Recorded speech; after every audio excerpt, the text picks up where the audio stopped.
right, well, praise the Lord, everybody. Good evening, good evening, good evening to those online and those in person. This is a special edition of our Growing Stronger Midweek Bible Study as we are in a series on financial stewardship. So every Wednesday of this month, we're going to have different professionals coming in to help us to teach us some things, how we can be better stewards of what God has placed in our care. And tonight, we have some special guests with us for our Smart Money Series Financial Foundations. We have Shane Carsrud and Fern Martin of Banterra Bank that's going to come and share with us tonight. So if you have not already, go ahead and share this online. If you're in person, go ahead and share this with those around you so they can be able to grow as well. In fact, let me switch out mics. This one keeps going in and out. I think this is better. Yeah, this is better. Are we live, Alexandria? I'm going to have to repeat that all over again. It was a good resolution. It's not showing up.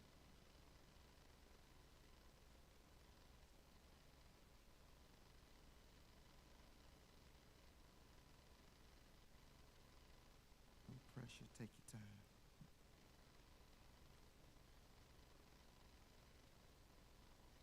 All right, good evening, everybody, and welcome to a special edition of our Growing Stronger Midweek Bible Study. We're in a series on financial stewardship. So every Wednesday of this month, we are going to have different professionals come in and talk with us ways of how we can better steward what God has placed in our care. I'm excited about this. It's a great opportunity for us to be able to grow, to refresh our minds, to expand our knowledge so that we can be good stewards with everything that God has placed in our care. So tonight is our first installment of our Smart Money Series Financial Foundations, and we have two special guests with us, Fern Martin and Shane Carsrud of Banterra Bank, that's going to share with us about budgeting and also some account structures to help us to make sure that we have our account and our bank accounts and all those different things structured in the right way, the way that it needs to be. If you're watching online, if you have questions, our team is going to be monitoring that, and we can be able to ask those questions that you have. Those that's in person, jot down your questions. You can be able to share while they're talking, or if you want to wait towards the end, you can be able to do that as well. But we want to keep this very casual, very conversational. Take good notes, ask questions, do all of that good stuff so that we can be able to grow and be wise with our finances. Amen? Well, let's pray. Then we'll have our guests come on and share with us. Father God, we just thank you for another day, another opportunity that you have allowed us to be able to live and to experience. God, we pray right now, we come tonight, even though it may be familiar things that we may hear, but let it be something new that we receive tonight, that we may be better stewards of what you have placed in our care, Father. We know that we know that everything belongs to you, and you've given us temporary stewardship of all that we have. So help us to be able to steward those things well. We need your wisdom, we need your guidance, and we need your direction. And it's in the strong name of Jesus we pray, and everybody said, amen. Let's welcome Shane and Fern tonight.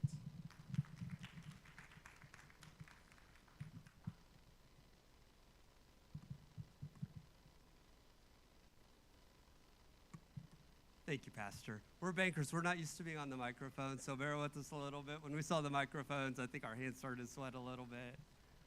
But thank you all so much for being here tonight. We're really excited to be here, and hopefully we all learn a little something. Talking banking, coming out to learn about financial literacy is so important. It's one of those things I think doesn't get a lot of attention sometimes, until something crazy happens in your life and you're like not prepared for it. When I was driving in, I was thinking about my dad passed away almost 10 years ago now. And money comes up really, really fast when something like that happens. You're going through a really hard, grief and all of that. And then all of a sudden you're like, we have to figure out all this stuff. We have to figure out how to pay for things, how mom gets by without him. So all these things come at you really fast. And I've been a community banker for 25 years, and my parents were not prepared for it. So hopefully some of the things we talk about tonight might spark some new ideas for you. Fern and I are bankers. We're not lawyers. We're not accountants. So this is for educational purposes. We hope we learn something. We hope we spark ideas for you. But definitely get that professional advice if you're thinking about how to set things up, in a more like estate planning or something like that aspect. But I think that we'll have some great ideas for you.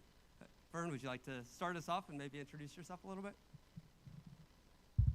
Sure, Shane.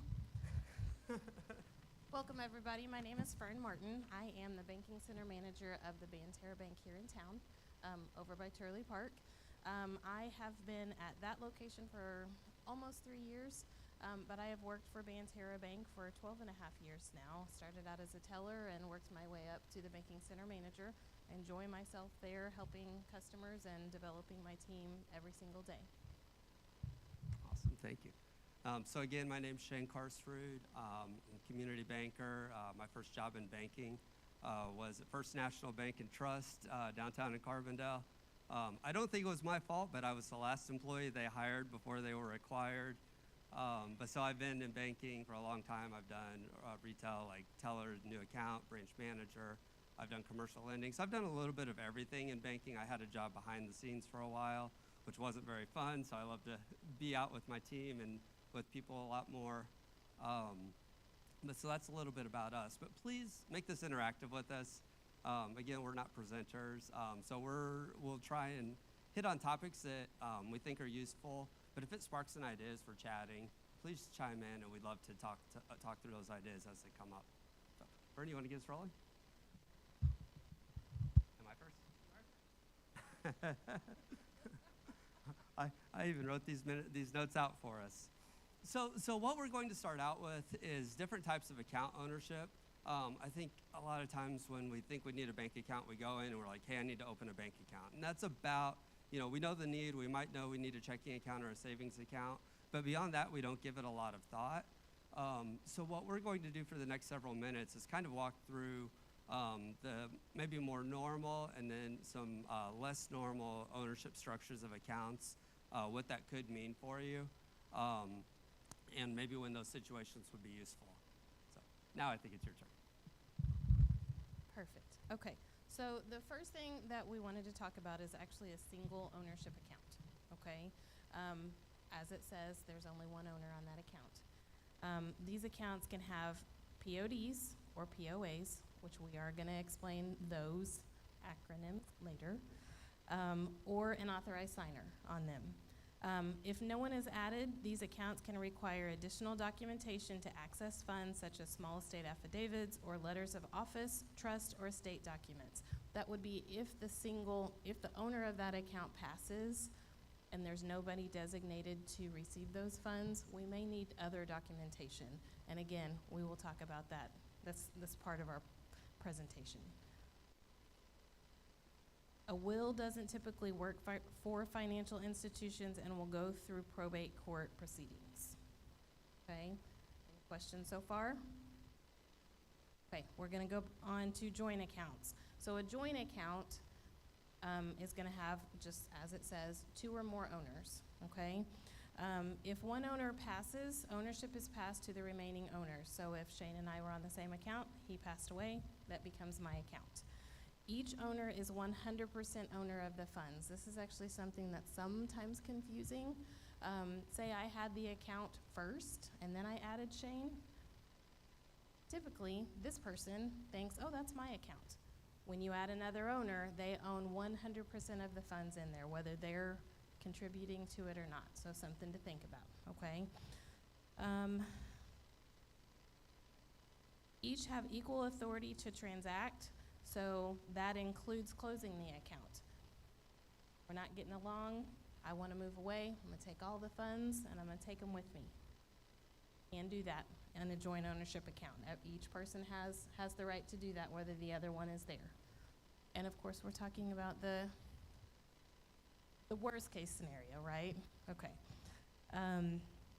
Joint accounts can also have PODs. And again, like I said, we'll talk about that acronym, but that is payable on death. We'll say that. You're next. Go ahead, Shane. To talk about payable on death. So our next account ownership type is payable on death account. And so this is if you have an account or you and somebody else have an account and you know that if something were to happen to you, you want those funds to go directly to somebody else, but while you're alive, you don't want that person to have access to them. So this is very common, like if you have a CD, if you have money set aside, and you're living off that interest, or that's money that's set aside for something special, and you don't want anybody else to have access to it during your life. But when you pass, I know I want these funds to go to this person. So that's when a payable on death is the perfect solution. And so it obviously has to be established before you pass. While you're alive, it has to be established. Typically, to set that up, you just need that person's name and birth date, because it's one of those things where you may or may not want that person to know that they're the beneficiary of your account. So you need just kind of basic information about that person to get them added. An important thing is that person's not an owner in any way of those funds while you're alive. But then it's an automatic switch if you were to pass, and then that person automatically becomes the beneficiary of that account. So typically, the bank will just ask for things like a death certificate, the ID of the beneficiary of that payable on death individual when that person passes. So it's kind of a simpler way that may avoid like the probate process, or avoid the estate process, or the things that can tie those funds up. It's kind of almost an instantaneous, instantaneous thing when that happens. Yes.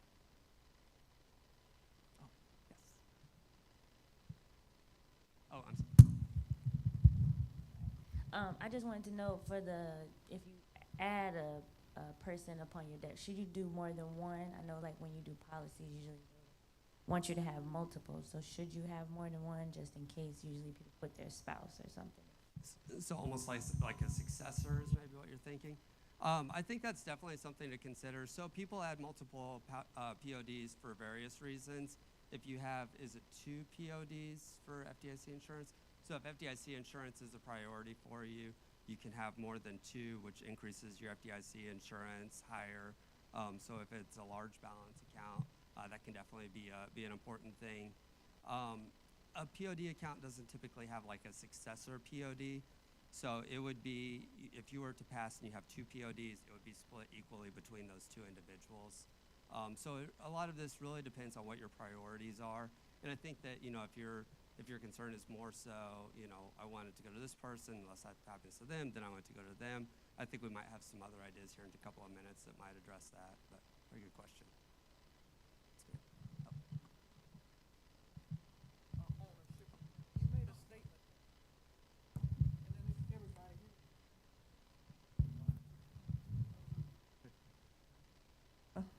I'm sorry. Had a question about the single ownership account. You made a statement that I didn't quite understand.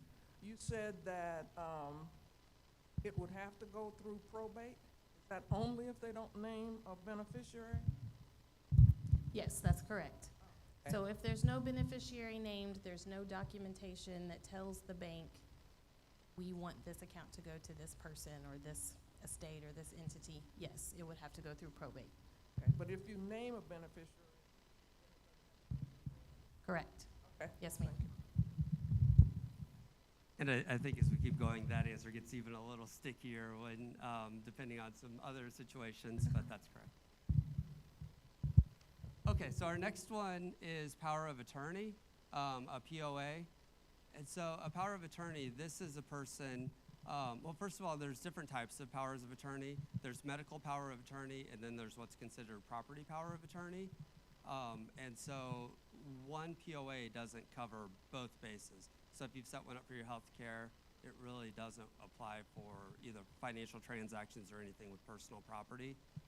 So if that's something important, it's really important to have both set up. So a power of attorney allows a person to transact on your behalf. So you still own the account, you still own the funds, they're yours, they're to be used for your benefit, but that person is authorized to conduct business on your behalf. Now, the interesting thing about power of attorneys, though, is they cease upon death. So as soon as you pass, that power of attorney is null and void, and that person can no longer transact in any way for you. You have something?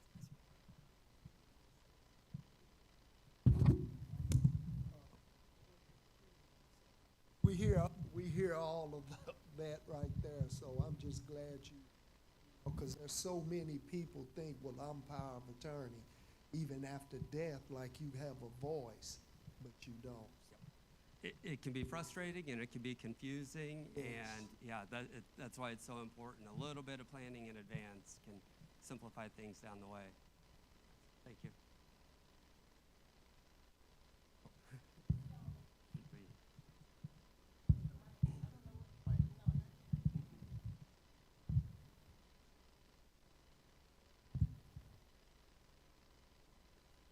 Thank you. Okay, so if I were a power of attorney, let's just say with my mother-in-law, she passes. So are you saying when it comes to what's left of her bills, money in the bank, I no longer have control over that? So Yeah. who does then? So then it depends what else has been set up. So if there was a beneficiary, if there was that payable on death, then the funds automatically would transfer to that person, or once the bank is requested to do so, it's transferred to that person. So if I'm power of attorney and not the beneficiary, wouldn't it be best for the beneficiary to be the power of attorney? I feel like I'm missing something when it comes to power of attorney. And I think I mean, what's my role? Yeah. Maybe that's it. Yeah, so I think the spirit of a power of attorney is to assist that person with their needs while they're living. While and so, living, So okay. not anything as far as like That's settling it. the estate goes, but conducting ongoing business in their lifetime. Is that? That was your question. Okay. That's exactly right. Yes, that's Okay. right. That's a great question.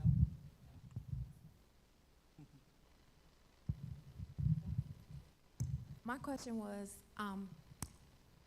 is it possible to be a POD and a power of attorney at the same time? Same person can be? Absolutely, yes. So what I like scenarios, okay? So I have my own account. I'm the only person on my account. My daughter's my POD, okay? However, something happens to me. I get in a car wreck, okay? I'm unable to pay my bills. I need a POA to help with that, okay? My daughter's still a minor, so think of it that way. It's not always when that person is unable to, but typically at the bank, we see POA paperwork when somebody is aging, they're not able to remember how to pay their bills, they're not able to get to the bank, they're not able to go to the post office.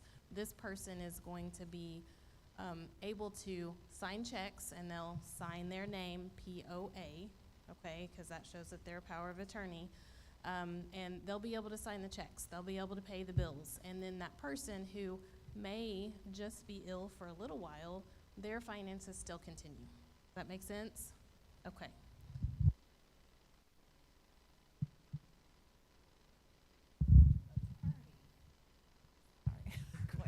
It just seems like if you were a power of attorney, that tells me you have the ability to do everything.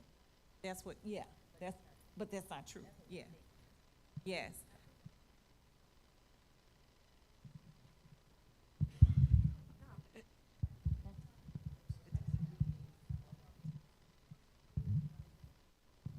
Also, power of attorney is only good when the person is cognitive. So there are stages of power of attorneys.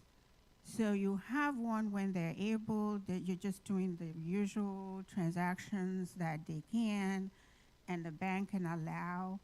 But once they become sick, you need a medical power of attorney. So as they mentioned, financial, property, there are different health.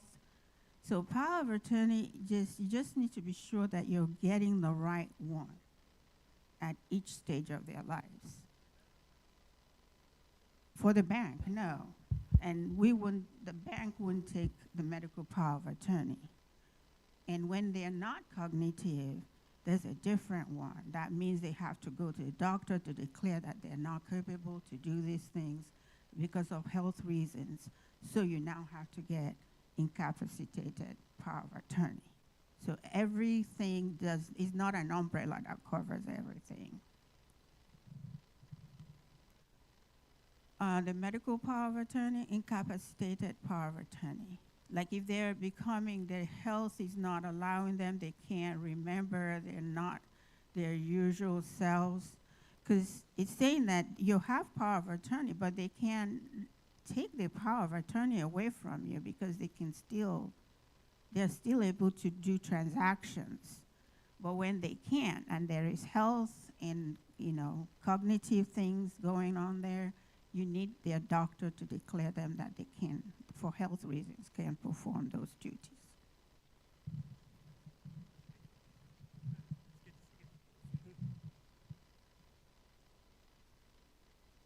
One more quick question. When you said about having a POD, because I just learned last week about that.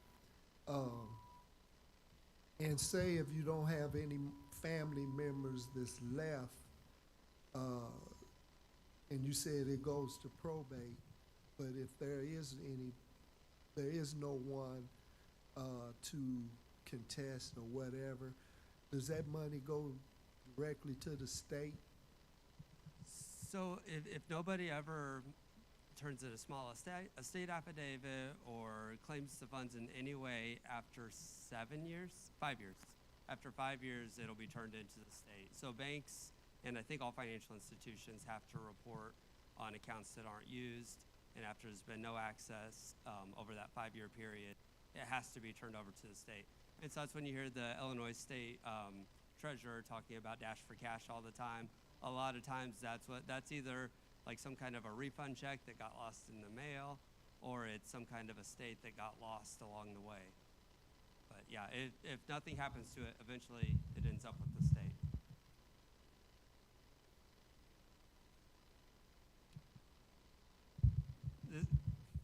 This is for the Secretary of State. Yeah, like what would you need for?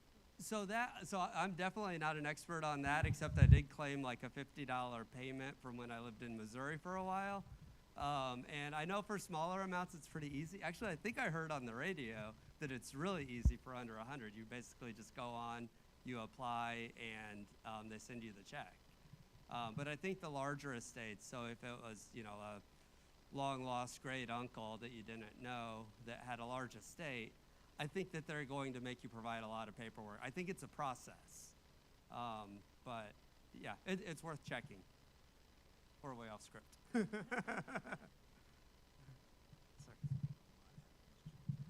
The question online was, what type of account should you have if you're married?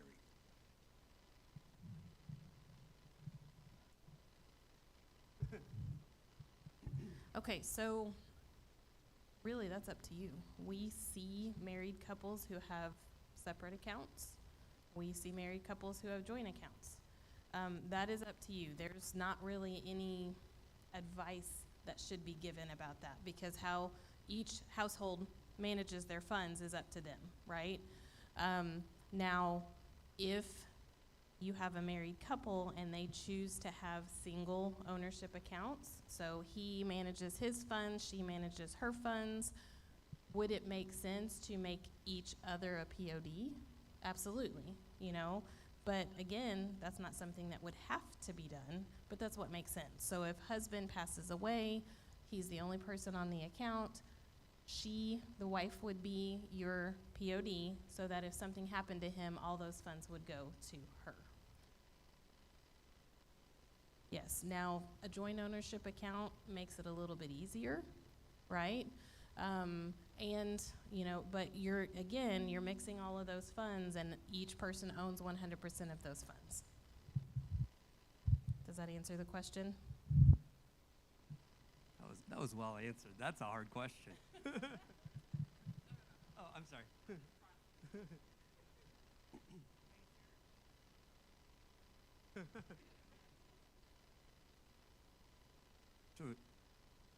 Should we move on to authorized signers? Any more questions? These are lots of great questions. This is fantastic. So our next ownership type is an authorized signer. And so this is if you want somebody to have access to your account that, again, still isn't an owner of the account, but maybe you need to have them help pay bills for you. So somebody can be added as an authorized signer. So their access is limited in this ownership, so they can't come in and change the address. They technically can't close the account, but they can write checks, they can withdraw funds from the account, so they can conduct business on it, but they can't make changes to the account. And so again, this is, you're giving somebody a lot of access to the account when you're doing this, but it's supposed to be conducted, again, on your behalf is the spirit of it. But all these things, it's super important to have that trusted person that you're adding in these ownerships. So how do you guys notify the person? Like you said, it's probably, you don't necessarily have to tell the person that they're a POD. Does the bank notify the person upon death if they have been, selected as a POD? We do not. No, it's up to the person who owns that account to let their beneficiary know that they are the POD. And honestly, when I open an account and I add a POD, I let that account owner know that. Just so you know, we will not let your beneficiary know that they are the POD on this account. That's something that you need to do. And I also tell them they can bring in your death certificate and their ID, and they'll be able to get the funds out of the account.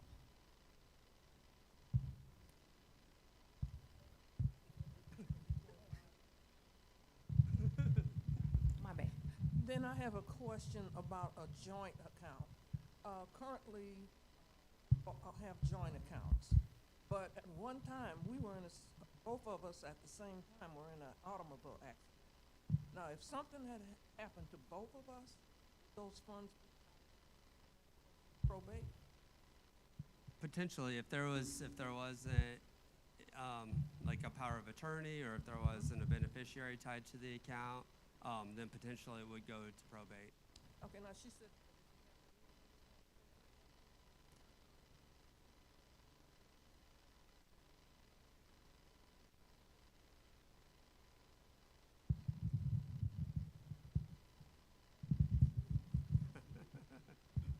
I think we're gonna have to add some more sessions, but so correct me if I'm wrong, because I'm hearing and I'm learning myself, so some of this stuff I already know, but I think we have to understand that even like you said, you guys' job is not to tell the person, but you also say caution, because sometimes people don't give it to people maybe that their spouse is. So you gotta think about it. These are usually pass on things to people you trust, right? People you care about, people that you know need it. So you guys got to make sure you're thinking, okay, usually people think spouse, but if you don't have a spouse, you think about your children. But you could be your grandchildren, your godchildren. Then it gets a little more complicated if it's a minor, because then it has to be released a certain type of way. However, you got to basically say, if something were to happen to me, what is now going to be done? And you got to think about everything your hand is on, your car insurance, your banking stuff. And so I think what I'm hearing is like, well, how would somebody know? Well, you probably want to give it to somebody you trust. And if it's even a child, you want to make sure that that's a parent or somebody else you know is going to carry out the things that you desire. So I just wanted to share that because I'm hearing everybody. Okay, so I have a quick statement to follow with that. If I am putting my grandkids on anything and they are minors, how do you get in contact with them if something happens to me, if I don't tell them? I mean, they don't have Social Security, they're just here. No, mine don't have cars yet. Huh? Well, let's just say I don't know if they have one. Okay. Right. Okay. Okay. So then my question is, do I tell my son, hey, I'm going to attach their names? He gives me the information, and then what do I do with that? So as long as somebody knows, the bank can't say anything. Banking, besides healthcare, is the most regulated industry out there. And so, even if we know that this person comes in and they're a beneficiary on an account and, that person's passed, it's like outside the scope of our responsibility to be able to share that information. like privacy is like a huge, huge deal in banking. So I think the point of, having somebody that you trust in your life and being able to relay that information, the plans, even if it's not directly to the beneficiaries, that's a really important aspect of it. But and it's hard because your bank isn't going to do that for you. It's having those hard financial conversations and figuring out the right people and the right ways to do it. Yeah, I was going to also say what, with your grandbabies, because they are young, if your son is somebody that you think can handle financial matters and can, just waste it because you've seen that happen, that you find someone else that can be that person that becomes the custodian of that asset. So when you name your grandchildren as the benefactors, then because for minors, we have to have custodian of those assets when they are named as beneficiaries. So I think follow up with what she said is just make sure that you have informations where they are accessible and easily reached.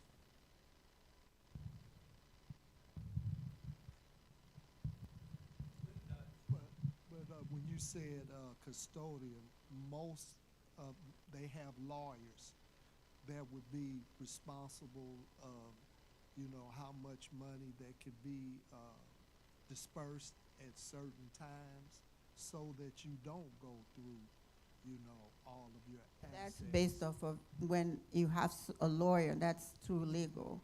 But we're talking about naming them as beneficiaries on either bank accounts, investments, or any asset that you're leaving to your grandchildren, especially if it's bank related or financial institutions related. But you also have to have an adult.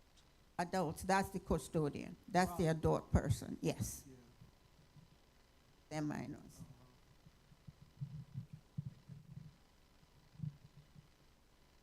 I have a question. So let's say if you owe money, like if you have to pay off a car or all that, does the bank handle that? Let's say if you don't have a beneficiary to handle those expenses, or how does that work? So a loan would be kind of the same thing, but in opposite. So if you've left the vehicle probably in a will to somebody else, that debt still has to be settled in some way, either through the estate or through the person that's receiving it may choose to pay it off, or they may choose to sell that asset to pay it off and keep the proceeds. But the end of the day, it has to be settled out in some way before the bank would release their interest in the title, or if it was real estate, the mortgage. Yeah. Oh yeah. So the question is, I guess in regards to bank accounts and stuff, does the last will and testament have any power to do anything when it comes to bank accounts? It does not. Okay. Yeah. We are actually going to talk about some other documentation here next that we can take. A will is not something that we will follow the direction of.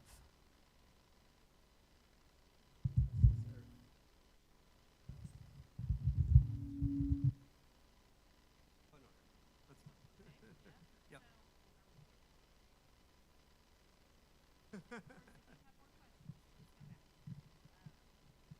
Okay, so we're going to talk about trusts, estates, and small estate affidavits. Okay, those are the things that if you had a loved one pass away and you have this documentation, you would bring it to the bank and that documentation would tell us, and I just said that a little bit wrong, but it's what we will use to do what needs to be done, if that makes sense. Okay, so let's start with trusts. So it has to be attorney-prepared trust documents, okay? Typically geared towards complex estates. Trusts are managed by the trustee or trustees that are named in the trust.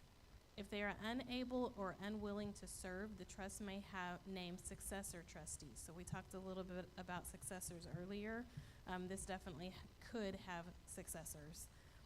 Trust can be revocable or irrevocable. Revocable can be revised by the owner of the trust. Irrevocable cannot be revised by the grantor.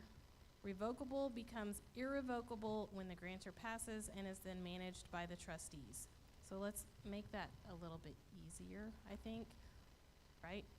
Okay, so you have trust documentation, and it's going to name a trustee, and that's the person who is named to take care of these funds.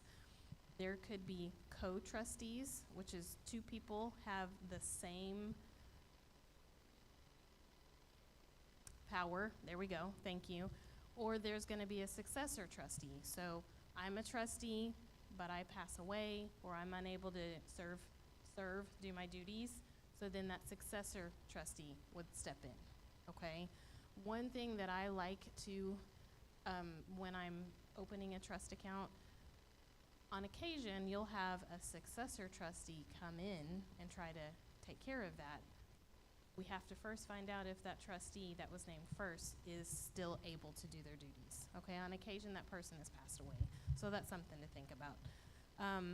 It can be revocable, or a better word is changed, while that person is still alive, the person who has this trust. But once that person passes, it is irrevocable. It cannot be changed. Okay? I think that's all of it in kind of layman's terms. Yeah, so I think then the next question is why a trust is a trust, right, for me. And that shoots way to the top of contact an attorney to see if that's the right thing for you. That's like way up there. That's tax advice. That's financial advice. That's all of the advice that we can't give. But people might be interested in trusts because, and I think the simple way I think about it is a trust doesn't die. A trust lives forever. So, you know, if it's something, if this is like a legacy gift or something that you want to transfer to one or more generations, sometimes a trust can be a really good way to accomplish that because you're not passing it to the next generation and figuring out how to structure it for the next and then the next. It's just, it's in that trust. You assign the trustees, the successor trustees, and it kind of lives on for a very, very long time in that capacity. And I was just going to say, I think everybody needs to understand, too, this is why you have to keep your stuff updated. Because sometimes you think about it, you know, the situation might have worked maybe when your children are younger, and then we know things happen, and then maybe you don't want to have. So it's important to look at these things, I would say yearly, because things change. A lot of times I'm pretty sure you guys have seen people come and grandma hadn't touched it, they don't know where it's at, and it's somebody's aunt that been passed away. So you have to make sure you stay on top of it. So whatever you do yearly, whether that's getting your stickers on your car, match some of these things with these items so that you can go through, whether it's checking your smoke detector. Like, okay, every time I do my smoke detector, I go over my banking information, because these are the things that things change, things happen, your kids have kids, people pass away, and you kind of forget, and then when it comes down to it, you're kind of just at a loss. Excellent advice. I was going to say, great advice.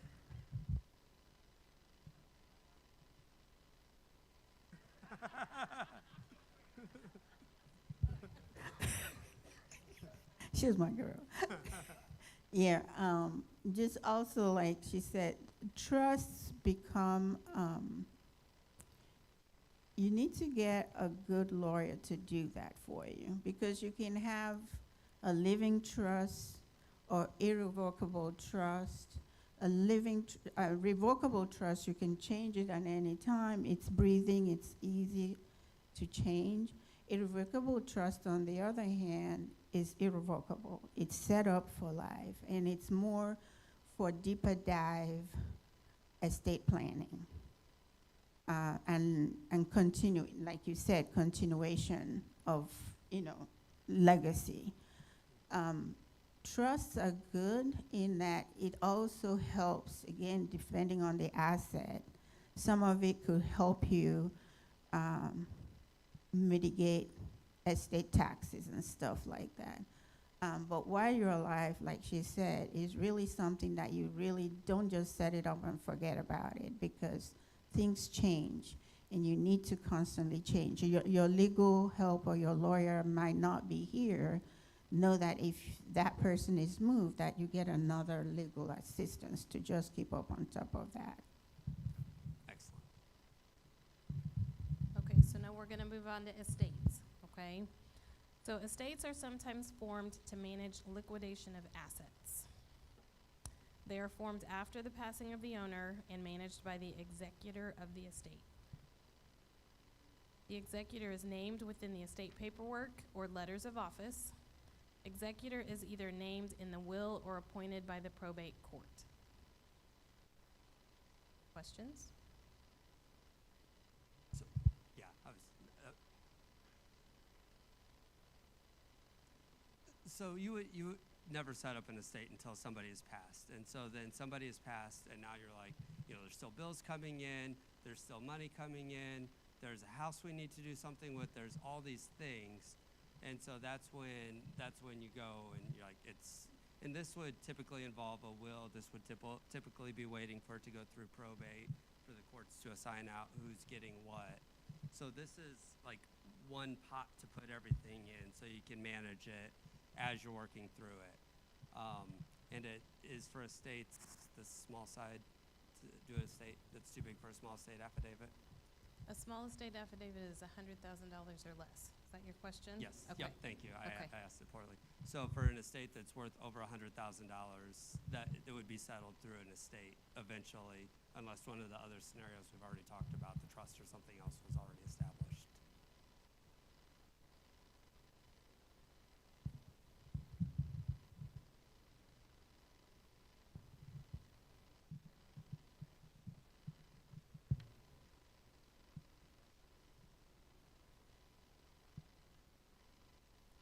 So the question is, does the bank get a percentage of managing the estate? No. It's 100%. The executors. The executor. The Yep. executors disperse 100% of the funds that flow through that. Can I say Please, something? please. Estate planning is actually something that if you know you have over 100,000, it would be good to talk to a financial person. Sit with them. That way they can take inventory of everything you have and land your assets, everything, and document it. And then you would now, through your lawyers, appoint the person who will be the executor of that estate, named in that document, so that if anything happens, he or she can contact the person that she's been working with, and they take it from there.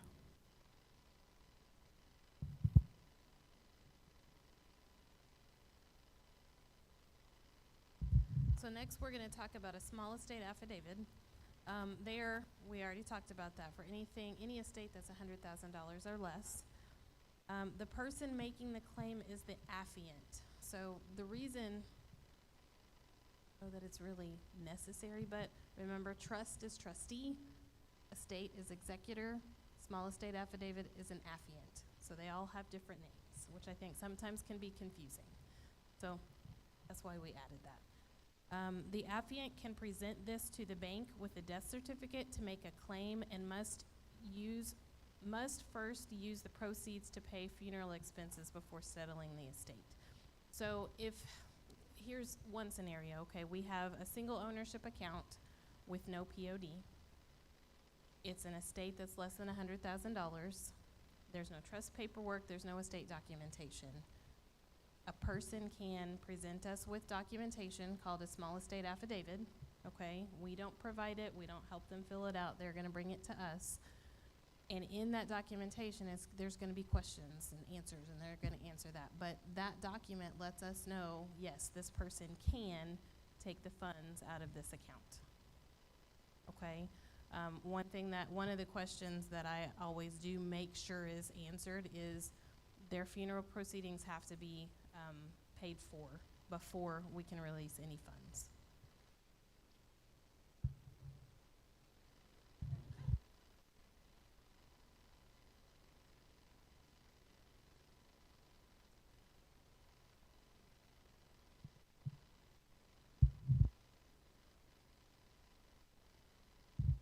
you can get a small estate affidavit, honestly. You can Google it. You can print it out. You can go to the courthouse. You can use an attorney, but it's not necessary for that. It's a very simple document. Honestly, you can get a power of attorney online too. Yes.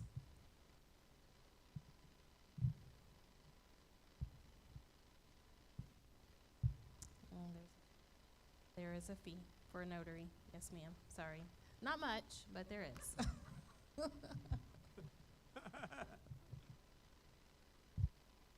Any other questions? We ready to move on? So this was kind of the end of our list of common account ownerships.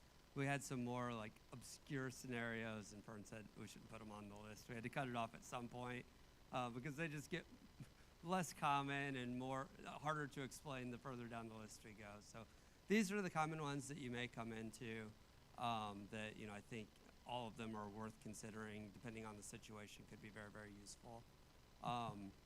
But any final questions before we move on past deposit accounts? My next topic is ownership of loans, which isn't near as complicated, I promise. Okay. So loans, very similar to deposit accounts. So the first ownership is a single owner loan or a single borrower.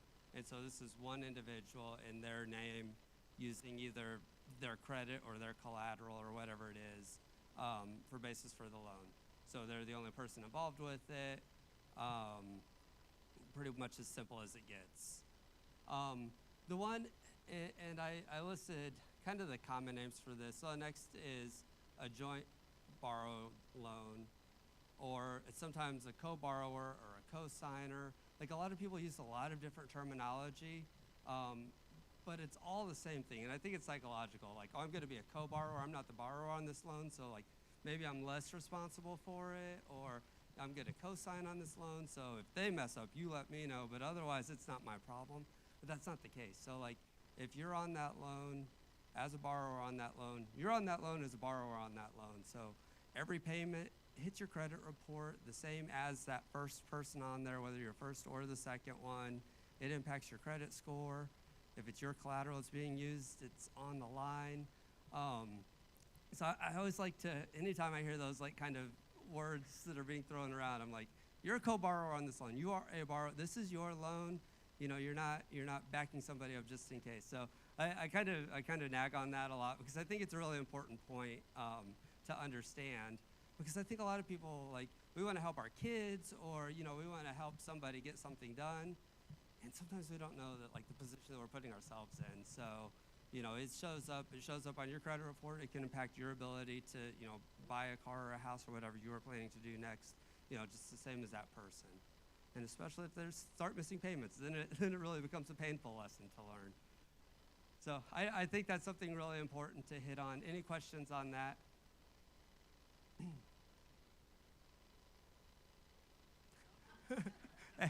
I'm not giving advice. I'm just just be aware of what you're signing. Don't be lulled into I'm just the backup just in case. But yeah, that's not the case. So the next is an authorized signer. So a person can be an authorized signer on a loan. So they're not necessarily a borrower on the loan. They're not necessarily responsible, but they can transact business on it. So this might happen with a line of credit. This is very common on a business account. You're not the business, you're not the sole owner of that business, but you're authorized to conduct business on behalf of that business. So you're an authorized signer. So you're taking action to manage the business, but you don't own it. You're responsible for figuring out that it gets paid, but it's not your credit, it's not your personal collateral. So you're not the borrower, but you're conducting business on the behalf of it. So far more common, like in the business world, but I have seen a time or two where a consumer loan would be set up that way, if it's like a line of credit or something like that. So the next one is a grantor. And so this would come up. So a grantor is somebody that owns the thing of value. So if you own a car or a house or whatever it is, and you want somebody, or a bank account, and you want somebody to use that as collateral for a loan, but you're not putting your credit score on the line for it, you're not going on as that co-borrower on the loan, you can go on a loan as just a grantor. So in that scenario, the person borrowing the money, that's your borrower. You're putting up the thing of value that you still own, but that bank is taking an ownership interest or an assignment on it in case it was to go bad. So your skin in the game is the thing that you own, but as long as that person repays the loan and fulfills that commitment, it's fine. And then at the end, that collateral is released and nothing happens. And if it goes sideways again, you signed your name to that bank account or that car or that house. And so you have still put up something very valuable. It's not your credit score this time, but it's the asset that you own. So I think that grantor term is another one that gets kind of thrown out, and maybe there's not a good understanding of it. Yes, ma'am. So you're saying that if I put my house up as collateral for a loan, and then that person reneges and doesn't pay it, you can take my house? So that's another one. Don't do it. I always say that the banks don't want your stuff. I mean, like,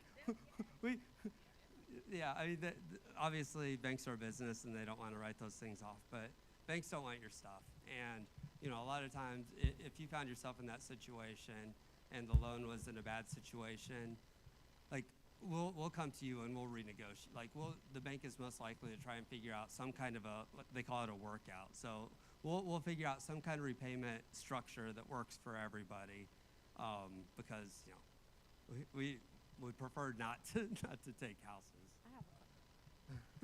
I have a question. So, say if I did sign up my car for a loan for something for my daughter, and then that was while she was in college, 5, 6, 10 down the line, and you sell your car, not even remember what happens then, but she still has her loan.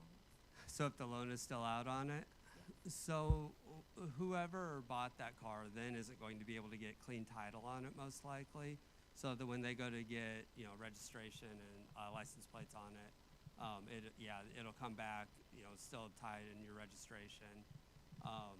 And so again, that's the time where something has to be worked out with the bank to figure out what needs to be done to release it. And sometimes things just get lost, paperwork gets lost, and like those liens don't get recorded or they don't get sent out or something like that. So it is really important, when you pay off those loans, to make sure, if you had a car title out there, make sure you get that back. Make sure the bank has signed over their ownership interest back to you. The same if you pay off your house, make sure you get that mortgage release. And if you do get that mortgage release, get that thing recorded at the county, because most of the time the bank isn't going to record it for you. They'll send it to you unrecorded. And so you have the piece of paper that says your house is free and clear, but the county doesn't know it yet. So take it. I think it's like $45, but it'll be the happiest $45 you ever spend. So the last ownership is a trust, and again, very similar to the bank account side. A trust can be a borrower, and a lot of times, this is like what Tessie was talking about, this might come up in a more complex situation where maybe the assets that are for the loan, somebody's house or other assets are in the trust, and so they want the trust to then be the borrower on that loan. So obviously we're going to work with the trustees in that scenario to figure out how to document it, but a trust, depending on how a trust is written, a trust can borrow money. So those are the common bank account ownerships and loan ownerships. I have a microphone. Okay. I guess my question, because if anybody's like me, it's a lot of options of so many things. Is there any resources or, I guess, people that work backwards, forwards, if that makes sense?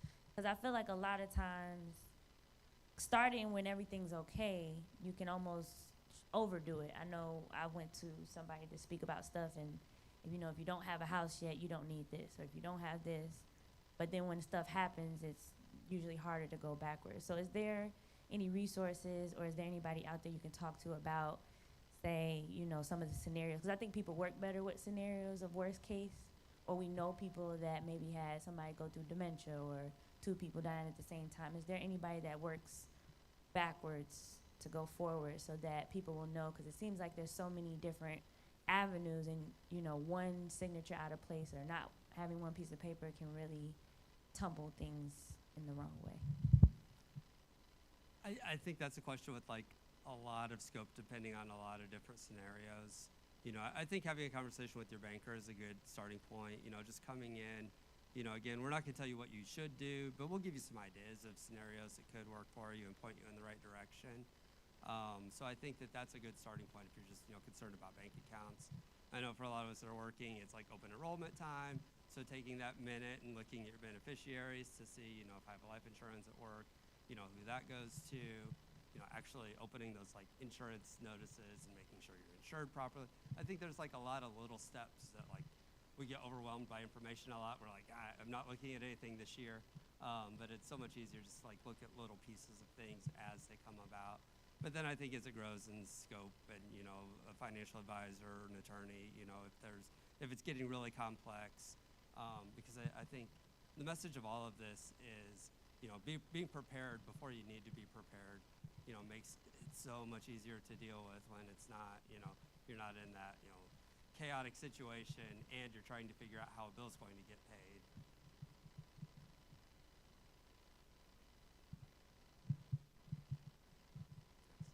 Any other questions for us? This has been a lot of fun. I know. I didn't work this hard all day.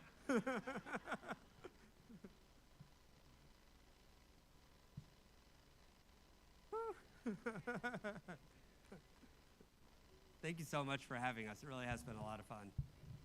Thank you. Thank you, guys. Well, thank you guys once again for coming to share a lot of good stuff that I had no idea about. Got to sit down and talk and work this stuff out. Next week, Pastor Doug Cherry of Doug Cherry Financial Services is going to be here, and Pastor Cherry is going to deal more like with estate planning and trust, kind of something that you talked about, but kind of going a little bit more in depth about that. So don't get overwhelmed by all of this information. You know, I took down some good notes, kind of where to start at for some things that I need to do. But it's good to have your mind thinking this way. It's good to have your mind thinking about certain things because we don't like thinking about death and dying and different stuff like that. But we need to be prepared. The best thing that we can do is helping those that have to take care of us to have things ready for them as much as possible. I shared this story, then we're going to pray, then we're going to get out of here. Sister Karen Anderson, I was doing a funeral a few years ago at the cemetery, and I was walking by, and I saw headstones, and it had Reverend James D. Anderson Jr. and Karen Anderson had the dates that they were born and different stuff. And I'm like, wait a minute, they're not dead. Why they got the headstones out here? So Mother Henry, I called Sister Anderson. Sister Anderson, I was confused. I'm out at the cemetery. I see you and Reverend's name. She said, Pastor, they went on sale. So I just went ahead and bought the plots, got our stuff on there. She said, but it'll make it easy for my girls. All they have to do is put the day and the year and the date that we died. So being prepared helps those that are having to care for us to make that load a whole lot easier. So again, let's give it up for Shane and Fern for coming out tonight. Appreciate those that are online. Thank you for your participation as well. Join us back here at the same time, same place next week. But if you cannot wait until Wednesday, meet us back here on Sunday at 10 a.m. for the Hopewell experience. We love you, and there's nothing you can do about it.